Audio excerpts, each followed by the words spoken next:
All right, I want to talk real quick about one of my screw-ups in order to mount a blade onto the actual carbon fiber.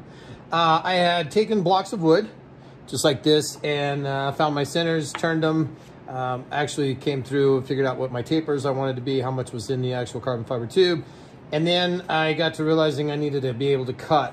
I was using a pull saw in order to do that. However, the problem is I got really sloppy. What I would much rather do, because it was so hard trying to hold this and cut without cutting my fingers off, I'm going to actually go back, do this again, but I'm going to chuck it in an expandable chuck. I'm going to go ahead and actually cut my slot first to make sure it fits. Once I have that, then I'll put it in the expandable chuck so that I can then turn the actual tenon here that will fit into the carbon fiber. So let's go ahead and take some time to do that. Okay, so my prototype seems to work out just fine. You'll notice that I went ahead and chucked it in the expandable chuck. I did go ahead and cut. I got about 2 inches in deep on this, and then turned it, used a live center on the other side in order to keep it stable as I was turning it. So one of the first things that I have to do is go ahead and find my corners. And then once I've got that, then I can set that up in the expandable chuck. So let's go ahead and do that real quick.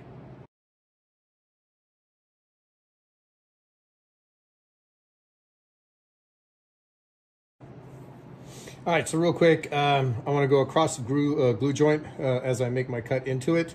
I'm roughly at 1/4 inch. We'll just go through and just kind of fit this on the bandsaw, cut it down 2 inches deep, and then once we've got this slot cut, then we'll be ready to put it on the lathe. Let's go over to the bandsaw and make a cut.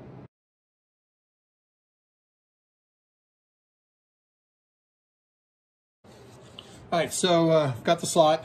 I'm going to do a quick little test fit, and if it doesn't fit quite right, I'd always just trim up the edge a little bit with a file or go back with the bandsaw. So I'm good for just a little bit, so we need to make some adjustments in the slot. All right, so it's not super tight, but it is tight enough in order to be able to put this in and glue it.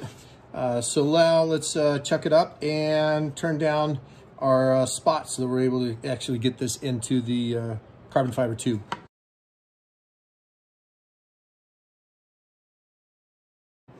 All right, so now I've got it checked up. I had to go back and double check and make sure that the chucks were actually on the slotted end, because this will be the end that I'm turning in order to fit into the fiberglass tubing or the carbon fiber tubing. So let's go ahead and turn this down real quick, then we'll be ready to go.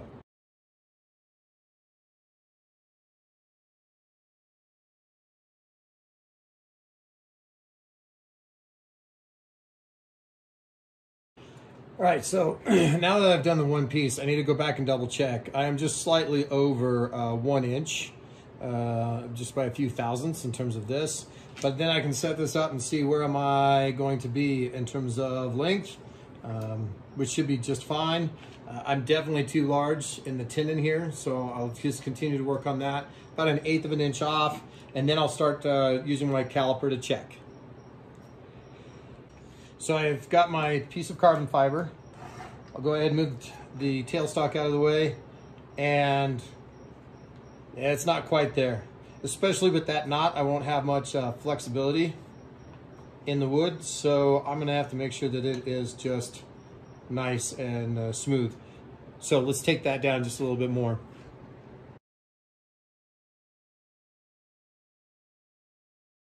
All right, so the carbon fiber fits on a little bit less snug than I wanted, but you know, we'll go with it because you're gonna put epoxy in there anyways. Now we just need to finish off this taper in order to get it matching the other one.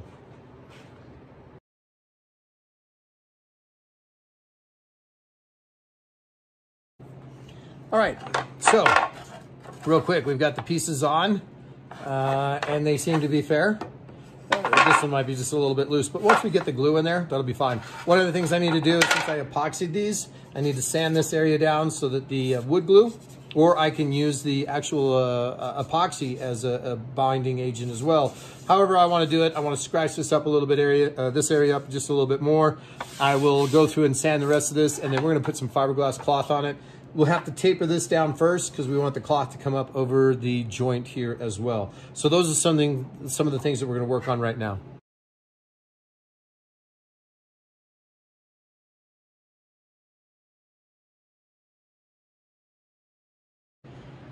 All right, so the temp's starting to get warm outside. I've sanded these lightly. I think that I'm going to use an epoxy binding agent here rather than the wood glue because I don't think I have enough wood exposed. So epoxy on epoxy, that'll be just fine. I'm also going to do my carbon fiber tube on it as well because I'm going to have a full load, 1 pump of epoxy. So I might as well do as many pieces as I can.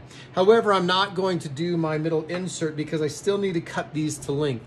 These paddle lengths are slightly different than some of my other paddles, so we will customize it based off of the paddles and the carbon fiber tube, cut them down to what we need, and I'll use a Dremel cutoff saw in order to do that with an abrasive blade, and then we will then coat this and put it into the exact length that we want.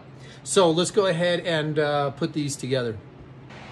All right, so I have my 206, not 207, West Systems epoxy setup. I've already done one over here in terms of setting up, if you will, the ends. Did a quick little clamp on that. Now we need to get this one up and going as well. So we're gonna go time lapse.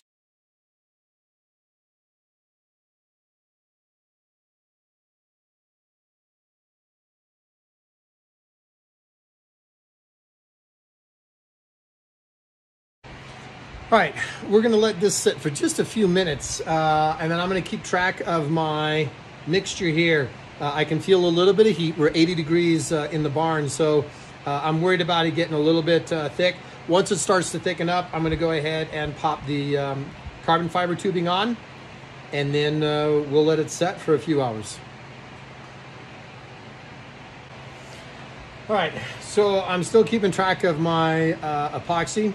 It's starting to thicken a little bit, so now I'm kind of getting nervous about how much time I really have left with this in terms of its pot life. So I'm going to go ahead and put the tubes on. Let's go ahead and get that accomplished. One of the things I forgot to mention was inside the tube, you need to take a little sandpaper and scratch that up. That way you've got a little bit more binding surface.